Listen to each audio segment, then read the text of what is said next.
ఆహ్వానిస్తున్నాం.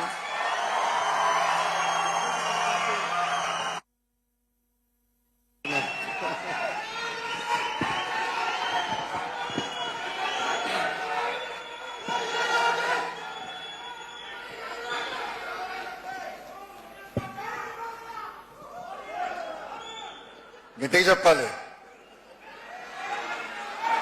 వినపడట్లేదు.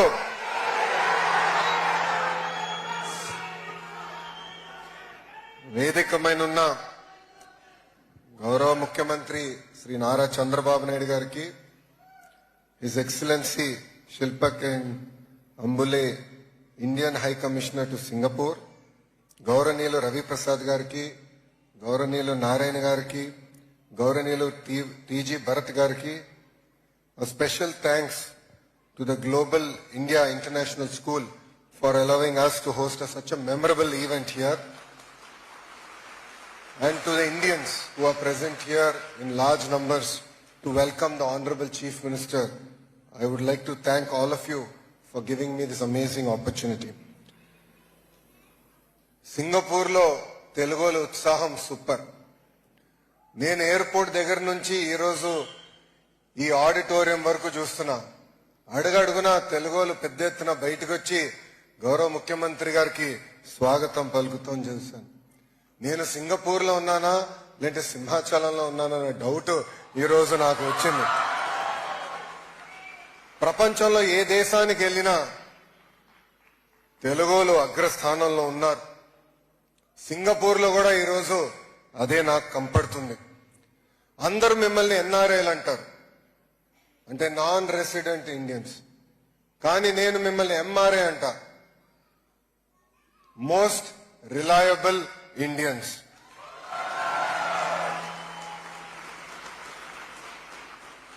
Whenever I come to Singapore, I go back home inspired. It is amazing to see how one leader has transformed this amazing country. A country that started its journey as a fishing village to now a high-tech center. And the credit goes to none other than our beloved Lee Kuan Yew garu.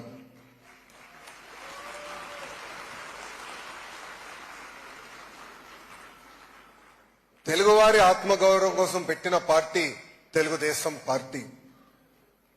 అసలు తెలుగు సత్తా ఏంటో దేశానికి చూపించిన party Telugu Desam party. ఆనాడు తెలుగుల్ని మద్రాసి అనేవారు. అది విశ్వవిఖ్యాత నట సార్వభౌమ స్వర్గీయ నందమూరి తారక రామారావు గారు, లేదు మేము మద్రాసీలు కాదు, తెలుగులు అనేది ఒకరు ఉన్నారని ఢిల్లీకి వినిపిస్తాం జరిగింది. అదే స్ఫూర్తితో ప్రపంచానికే తెలుగు సత్తా చూపించింది మన గౌరవ ముఖ్యమంత్రి శ్రీ నారా చంద్రబాబు నాయుడు గారు. 1994లో చాలా మంది అన్నారు కంప్యూటర్ అన్నం పెడుతుందా అని. పెద్ద ఎత్తున ఇంజనీరింగ్ కాలేజీలు తీసుకొస్తే ఆనాడు గౌరవ ముఖ్యమంత్రి గారిని అనేక విమర్శలు చేశారు. ఈ రోజు వాళ్ళని సూటిగా ప్రశ్నిస్తున్నా, ఎక్కడ చూసినా తెలుగులు ఉన్నారంటే, ప్రత్యేకంగా ఐటీ రంగంలో ఉన్నారంటే ఆ క్రెడిట్ మా నాయకుడు చంద్రబాబు నాయుడు గారికి దక్కుతుంది.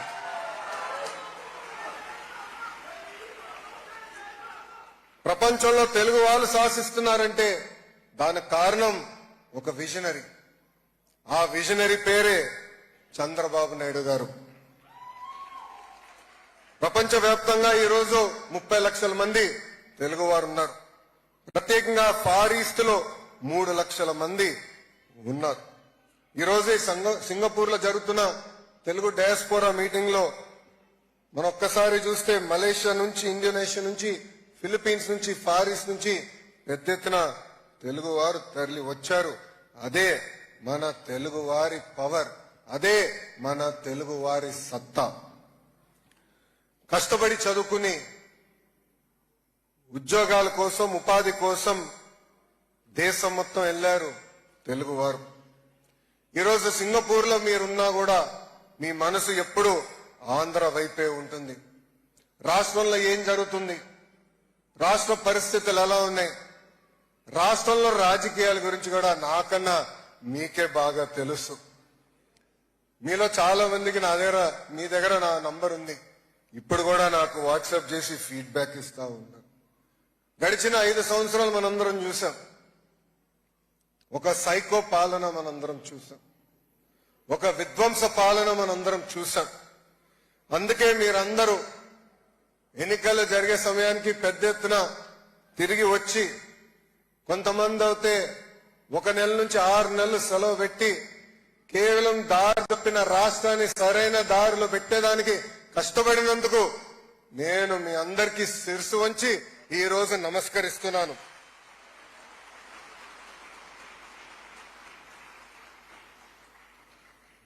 జీవితంలో కొన్ని సంఘటనలు మనలో మార్పు తీసుకొస్తాయి. నా జీవితంలో అలాంటి సంఘటన చంద్రబాబు నాయుడు గారి ఇల్లీగల్ అరెస్ట్. 53 రోజులు ఆయన్ని బంధించినప్పుడు ఒక దశలో బ్రహ్మని నేను కూర్చుని మాట్లాడుకున్నాం. బ్రహ్మని నన్ను అడిగింది, గౌరవంగా పెరిగిన కుటుంబం, ఏనాడు తప్పు చేయని కుటుంబం, ఈరోజు పెద్దయిన జైల్లో ఉన్నారే, ఇదంతా మనకు అవసరమా అని ఆమె నన్ను అడిగింది. కానీ అదే రోజు హైదరాబాద్ లో గ్రాటిట్యూడ్ కాన్సర్ట్ జరిగి 45,000 మంది ఐటీ ప్రొఫెషనల్స్ వచ్చి ఎస్ మేము చంద్రబాబు నాయుడు గారితో నిలబడతామని చెప్తాం జరిగింది. అంతేకాకుండా సింగపూర్ లో ఉన్న భారతీయులు, తెలుగులు చంద్రబాబు నాయుడు గారు మేము అండగా ఉన్నాం, మీరందరూ బయటకు వచ్చి ఆనాడు నిలబడ్డారే, అదే మాకు కొండంత ధైర్యం. ఆ రోజు నుంచి మేము నిర్ణయించుకున్నాం, తిరిగి మళ్ళీ కష్టపడాలా, తెలుగు జాతి కోసం సేవ చేయాలా, అన్ని రంగాల్లో తెలుగు జాతి నంబర్ 1 ఉండే వరకు కష్టపడాలని నిర్ణయం తీసుకుంటాం జరిగింది. కేవలం మీరేదో బయటికి వచ్చారు, మాకు అండగా నిలబడ్డారు మీరు అనుకోవచ్చు, కానీ మాకు అది కొండంత బలంగా నిలబడింది, మాకు ధైర్యం ఇచ్చింది. దయచేసి ఇది మీరు మీ అందరికీ తెలియజేయాలని ఈ సభాముఖంగా నేను అనుకున్నాం. ఈరోజు రాష్ట్రంలో ఒక్కసారి చూస్తే దారి తప్పిన రాష్ట్రాన్ని సరైన దారిలో పెట్టడానికి అహర్నిశలు గౌరవ ముఖ్యమంత్రి గారు పనిచేస్తున్నారు. ఆయన వయసు 75 సంవత్సరాలు, కానీ 25 సంవత్సరాలు కుర్రోడులాగా పరిగెడతారు. గౌరవ ముఖ్యమంత్రి గారు మొన్న కేబినెట్ మీటింగ్ తర్వాత మా అందరితో భోంచేస్తుంటే ఆయన దగ్గర నుంచి 2 కుర్చీల్లో వదిలేసి అందరం కూర్చుంటున్నాం. అప్పుడు మనసులో అందరం నవ్వుకున్నాం, సూర్యుడి నుంచి కరెక్ట్ డిస్టెన్స్ లో కూర్చోవాలి, దగ్గర కూర్చుంటే ఇబ్బంది, దూరం అవుతే మరీ చలిగా ఉంటుందని. అంటే ఆ ఎనర్జీ, ఆ తపన, రాష్ట్రాన్ని మార్పు తీసుకురావాలి, రాష్ట్రాన్ని ముందలు తీసుకెళ్లాలని అహర్నిశలు ఈ రోజు కూడా కష్టపడుతున్నారు చంద్రబాబు నాయుడు గారు. ఈరోజు స్పీడ్ ఆఫ్ డూయింగ్ బిజినెస్ లో సింగపూర్ ను ఒక రోల్ మోడల్ గా మేము తీసుకుంటున్నాం. ఎప్పుడు లేని విధంగా ఈ రోజు ఆంధ్ర రాష్ట్రానికి పెద్ద ఎత్తున పెట్టుబడులు వస్తున్నాయి. ఒకే రాష్ట్రం ఒకే రాజధాని కానీ అభివృద్ధి వికేంద్రీకరణ అనే నినాదంతో మేము ముందరికెళ్తున్నాం. టీజీ భరత్ గారు ఉన్నారు ఇండస్ట్రీస్ మంత్రిగా, పెద్ద ఎత్తున రాయలసీమకు కూడా పెట్టుబడులు తీసుకొస్తున్నాం. ఈ రోజు మీరు చూస్తే అనంతపూర్ కి కియా వచ్చింది, కర్నూలు అనంతపూర్ జిల్లాకి పెద్ద ఎత్తున రెన్యూబుల్ ఎనర్జీ ప్రాజెక్ట్స్ వస్తున్నాయి. ఏకంగా కర్నూలు పట్టణానికి ఒక మొబిలిటీ వ్యాలీగా ప్రకటించి పెద్ద ఎత్తున ఈరోజు పెట్టుబడులు తీసుకొస్తున్నాం. ఇంతేకాదు కడప, చిత్తూరులో ఎలక్ట్రానిక్స్ మ్యానుఫ్యాక్చరింగ్ కంపెనీ, నెల్లూరుకి ఇప్పటికే పెద్ద ఎత్తున పరిశ్రమలు వచ్చినాయి, ముందలు కూడా వస్తాయి. ప్రకాశం జిల్లాని ఏకంగా సిబిజీ హబ్ గా మేము నియమించుకున్నాం.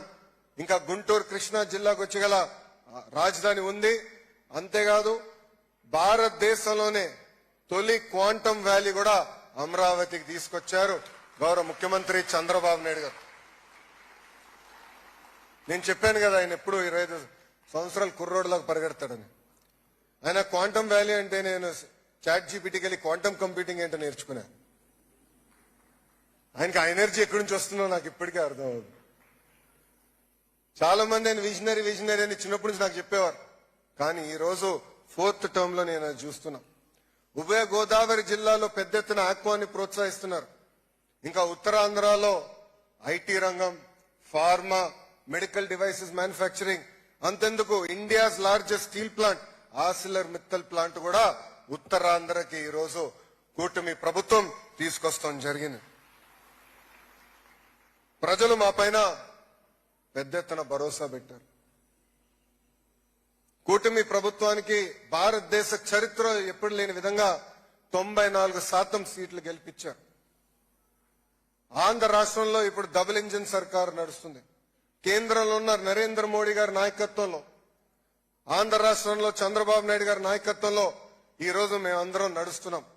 మా అందరి లక్ష్యం ఒకటే, ఈ 5 సంవత్సరాల్లో, గడిచిన 5 సంవత్సరాల్లో మనం నష్టపోయిందంతా వడ్డీతో సహా తిరిగి తీసుకురావాలా, అభివృద్ధి చేయాలని. గతంలో చంద్రబాబు నాయుడు గారు ఇచ్చిన పిలుపు మేరకు చాలా మంది జన్మభూమి కార్యక్రమంలో భాగస్వామయ్యారు. ఆనాడు పెద్ద ఎత్తున గ్రామాల్లో ఇన్ఫ్రాస్ట్రక్చర్ మనం ఏర్పాటు చేసుకున్నాం. ఈ రోజే గౌరవ ముఖ్యమంత్రి గారు ప్రత్యేకంగా P4 గురించి ప్రెజెంటేషన్ కూడా వేస్తాం జరిగింది. దాంట్లో స్పష్టంగా ఒక హెల్దీ, వెల్దీ, హ్యాపీ ఆంధ్రప్రదేశ్ కోసం మనందరం భాగస్వామ్యం అవ్వాలని గౌరవ ముఖ్యమంత్రి గారు కోరటం జరిగింది. ఇది కేవలం డబ్బులే కాదు, మెంటరింగ్ అనేది చాలా చాలా అవసరం. ప్రత్యేకంగా నా మంగళగిరి నియోజకవర్గంలో నేను చూసా, డబ్బులు ఇస్తే 2 రోజుల తర్వాత మళ్ళీ తిరిగి వచ్చి అడుగుతారు ఇంకా ఇవ్వండి. అట్లా కాకుండా వాళ్ళ సొంత కాళ్ళపై నిలబెట్టడానికి అవకాశం కల్పించినప్పుడు వాళ్ళు ఎప్పుడు కలిసినా పలకరించినా నవ్వుతూ ఈ రోజు నేను నా సొంత కాళ్ళపై నిలబడుతున్నా, నేనే దేశానికి ఏకంగా పన్నులు కడుతున్నానని చెప్పే పరిస్థితికి ప్రజలు వస్తారు.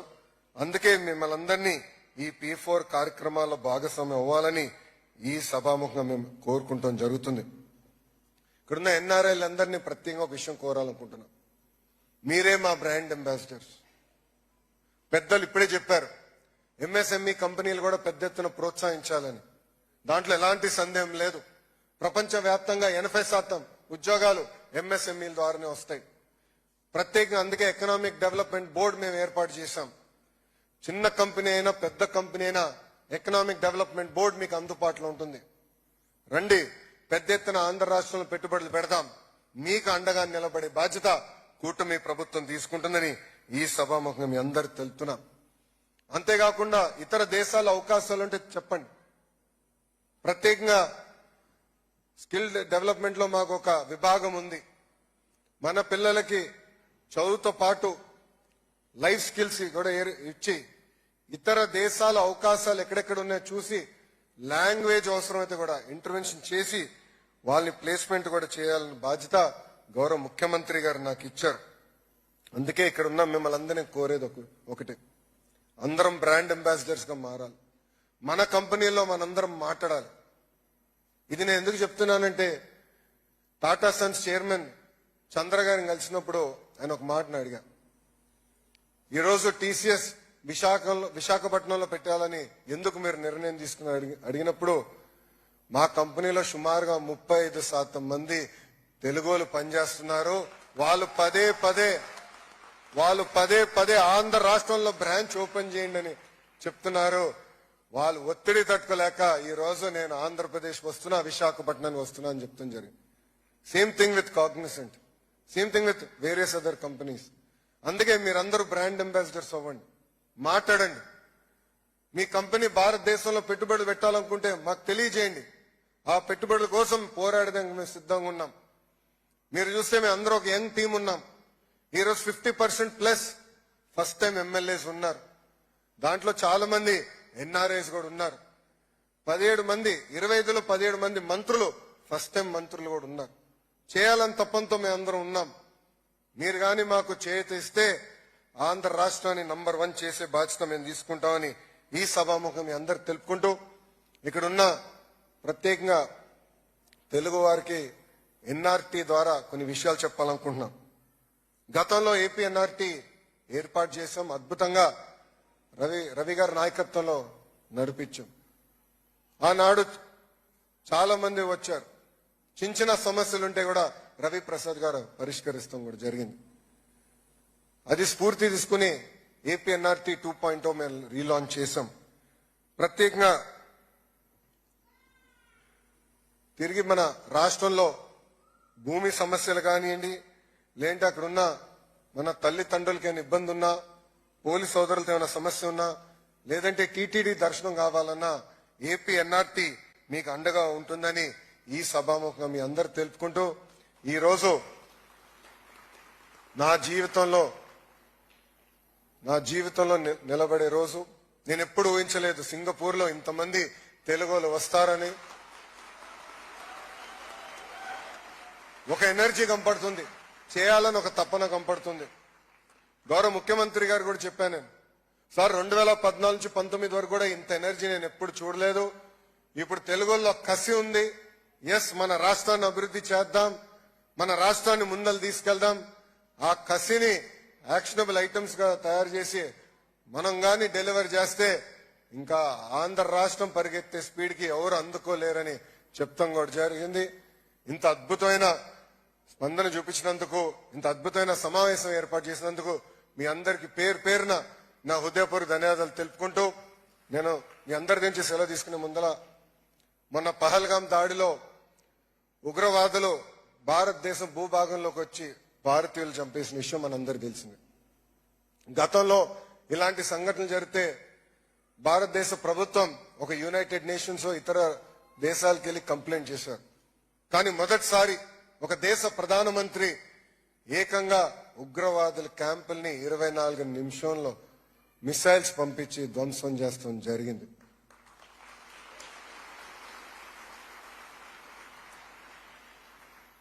దాంట్లో భాగంగా మన భారతదేశంలో బార్డర్లో కాపలాగా ఉన్న జవాన్లు వాళ్ళ జీవితాలు పోగొట్టుకున్నారు. మన రాష్ట్రానికి చెందిన వ్యక్తి మురళీ నాయక్ గారు ఆయన జీవితం పోగొట్టుకున్నారు. ఆయన కుటుంబంలో ఒకే బిడ్డ. వాళ్ళ అమ్మ నాన్న కూడా చెప్పారు, నేను మిలిటరీకి వెళ్తున్నాం, నీకేమైనా అవుతే మా పరిస్థితి ఏంటని. అప్పుడు అతను చెప్పాడు, నాకేమైనా అవుతే మొత్తం రాష్ట్రమే కాదు దేశం నా కోసం నిలబడుతుందని ఆయన చెప్తాం జరిగింది. అందుకే మనం తిరిగి ఎప్పుడు భారతదేశానికి వెళ్ళినప్పుడు జవాన్ని చూస్తే సెల్యూట్ ఇచ్చి మనం వాళ్ళ దారి ఇవ్వాలని మిమ్మల్ని అందరు కోరుకుంటూ, నా తర్వాత మీరు ఈ విషయం చెప్పాలి. వందే అంటాను, మాత్రం అని మీరు చెప్పాలి. వందే వందే వందే. జై హింద్, జై హింద్. అందరికి నమస్కారం.